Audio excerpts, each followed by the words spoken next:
Hello everyone, आज हम आपको बताने वाले हैं क्लास 12 की इंटीग्रेशन की कुछ सवाल जो कि आपके बोर्ड एग्जाम के लिए बहुत इम्पोर्टेंट है। जैसे कि पहला क्वेश्चन हम लेते हैं, आई बराबर integration of sine square x upon 1 plus cos x d x. हमें क्या करना है, इसका इंटीग्रेशन करना है। तो सबसे पहले हम जानते हैं कि साइन स्क्वायर एक्स के बराबर एक आइडेंटिटी होती है 1 माइनस कॉस स्क्वायर एक्स। तो आई बराबर integration of sine square x को हम क्या लिख सकते हैं, 1 माइनस कॉस स्क्वायर एक्स, और अपॉन में है 1 प्लस कॉस एक्स यहाँ पे डी एक्स। अब यहाँ हम देख सकते हैं कि ए स्क्वायर माइनस बी स्क्वायर वाला फॉर्मूला लग जाएगा। तो अगले स्टेप में क्या हो जाएगा, 1 माइनस कॉस एक्स, अगेन अगले ब्रैकेट में 1 प्लस कॉस एक्स, अपॉन में 1 प्लस कॉस एक्स, और इसके साथ ही यहाँ पे डी एक्स। तो 1 प्लस कॉस एक्स से 1 प्लस कॉस एक्स हमारा कट जाएगा। इसके बाद आई बराबर यहाँ क्या बचता है, 1 minus cos x d x. अब जब हम इसको करते हैं तो 1 का इंटीग्रेशन क्या हो जाता है, x, माइनस है तो माइनस, कॉस एक्स का इंटीग्रेशन हो जाता है साइन एक्स, प्लस यहाँ एक कांस्टेंट आ जाता है c, जो कि हमारा आंसर आ जाता है।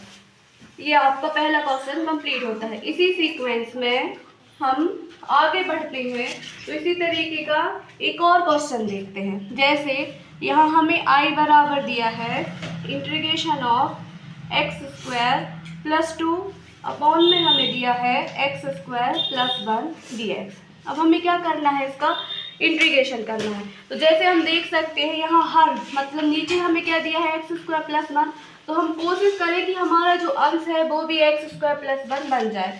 तो हम इसको कैसे बना सकते हैं, तो आई बराबर इसको लिख सकते हैं एक्स स्क्वायर, 2 को लिख सकते हैं प्लस 1, और अपॉन में क्या है एक्स स्क्वायर प्लस 1 यहाँ पे डी एक्स। तो हम क्या करते हैं, पहले एक्स स्क्वायर 1 के साथ इसको लिख देते हैं, फिर 1 के साथ अकेला इसको लिखते हैं। अगले स्टेप में क्या कर सकते हैं, x square plus 1 upon x square plus 1 plus यहाँ पे D x plus 1 upon x square plus 1 D x. जब हम इनको ऐसा करते हैं यहाँ पे ये इंटीग्रेशन, तो यहाँ पे ये आपस में कैंसिल हो जाएंगे। तो क्या बचेगा यहाँ पे, integration of 1 D x plus 1 upon x square plus 1 D x. अब जब हम इसको आगे सॉल्व करते हैं तो हम जानते हैं कि 1 का जो इंटीग्रेशन होता है वो क्या हो जाता है, x प्लस यहाँ पे 1 upon x square plus 1 D x का जो इंटीग्रेशन होता है वो होता है tan इनवर्स x, और यहाँ प्लस c में कांस्टेंट की तरह आता है। तो ये हमारा आंसर आ जाता है। बच्चों, अब हम इसी सीक्वेंस में आगे बढ़ते हैं। तो हम देखते हैं क्वेश्चन नंबर 3, जिसमें क्या है, आई बराबर integration of tan x upon sec x plus cos x बराबर दिया है हमें dx। इस क्वेश्चन को हमें सॉल्व करना है। तो सबसे पहले हम क्या करते हैं, आई बराबर लेते हैं tan x को sin x upon cos x, और ये sec x को क्या लिख सकते हैं, 1 अपॉन cos x, और प्लस में है हमारा cos x into d x. अब जब हम आगे बढ़ते हैं तो यहाँ पे इंटीग्रेशन, तो sine x upon cos x, और इस पूरे के बटे में इनका एलसीएम क्या आएगा, कॉस एक्स, यहाँ से 1 plus cos square x into d x.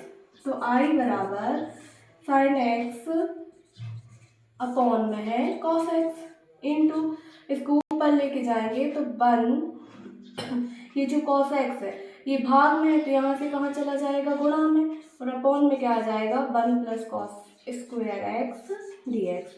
तो cos x से हमारा cos x कट जाएगा।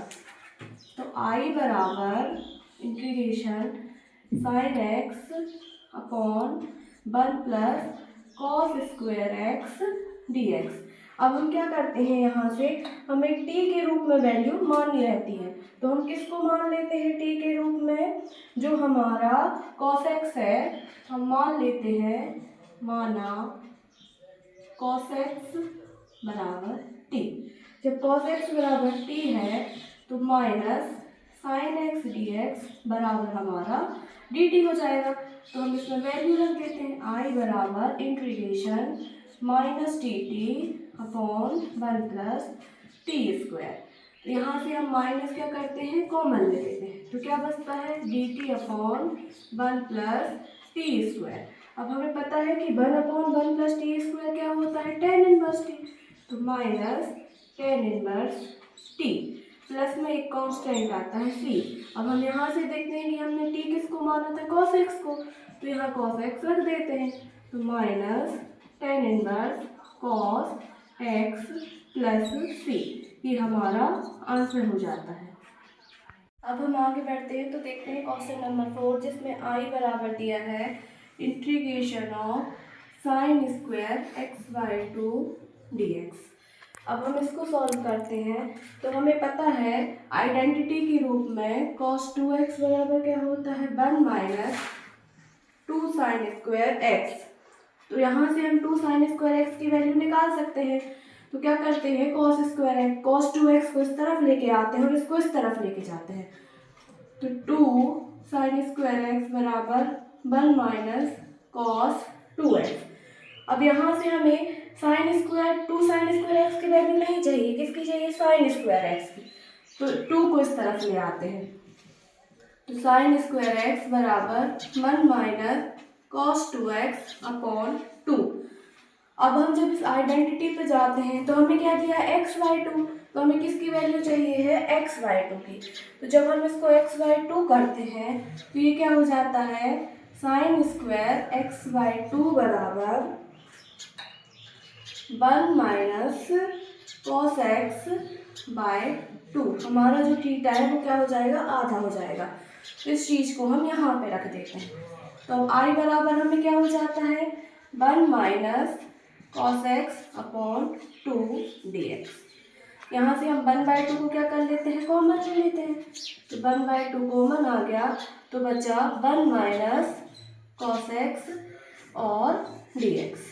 अब यहाँ से हम इसका क्या करते हैं, समाकलन करते हैं, तो आई बराबर 1/2, जब हम 1 का समाकलन करते हैं तो क्या हो जाता है x, माइनस जब हम cos x का समाकलन करते हैं तो क्या आता है sin x, और प्लस में एक कांस्टेंट आता है c।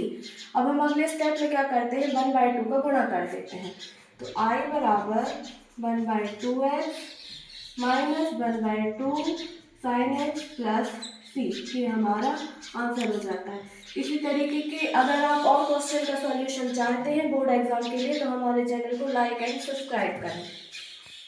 इसी सीक्वेंस में अब हम आगे बढ़ते हैं तो देखते हैं क्वेश्चन नंबर 5, जिसमें आई बराबर दिया है integration root 10x upon sine x into cos x d x.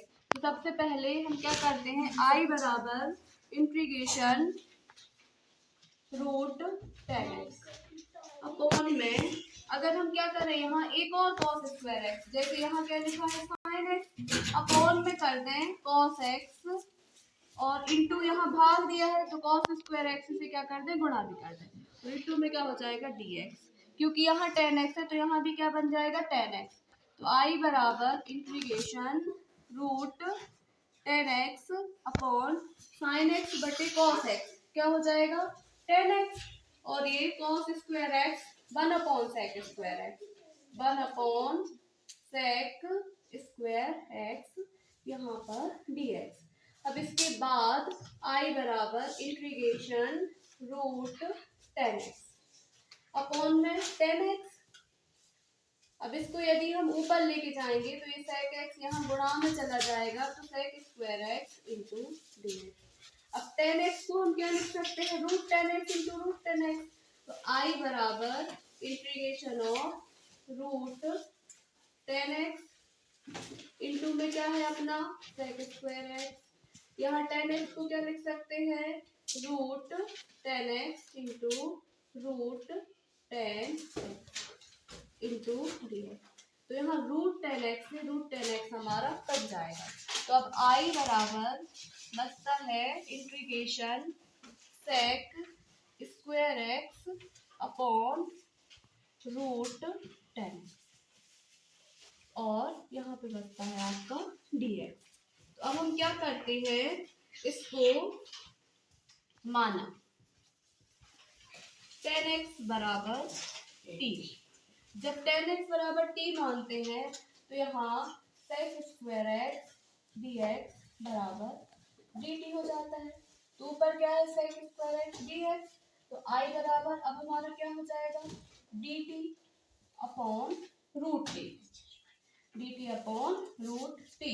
अब रूट टी को हम क्या लिख सकते हैं, I बराबर इंटीग्रेशन ऑफ dt t की पावर 1/2, t की पावर 1/2 को यदि हम ऊपर लेके जाते हैं तो ये क्या हो जाएगा, -1/2। तो I बराबर इंटीग्रेशन ऑफ t की पावर -1/2 dt। अब हमें इसका समाकलन करना है। अब हम इंटीग्रेशन करते हैं, इंटीग्रेशन ऑफ t की पावर -1/2 dt। तो क्या होता है, t की पावर -1/2 + 1। हम जानते हैं कि समाकलन में एक घात क्या होती है, जुड़ती है, और अवकलन में क्या होती है, एक घात घटती है, और बटे में -1/2 + 1 ऐसा आएगा। तो जब हम -1/2 + 1 करते हैं तो ये क्या हो जाएगा, t की पावर 1/2, और यहाँ भी क्या हो जाएगा, t की पावर 1/2, और प्लस यहाँ कांस्टेंट आता है एक c, तो प्लस कांस्टेंट c। अब ये जो 2 है ये ऊपर जाएगा तो क्या हो जाएगा, 2 t की पावर 1/2 प्लस c। तो हमने t किसको माना था, ये t की पावर 1/2 को हम क्या लिख सकते हैं, अगर पावर आधी होती है तो वो क्या कहलाता है, रूट टी, अर्थात 2 रूट टी प्लस c।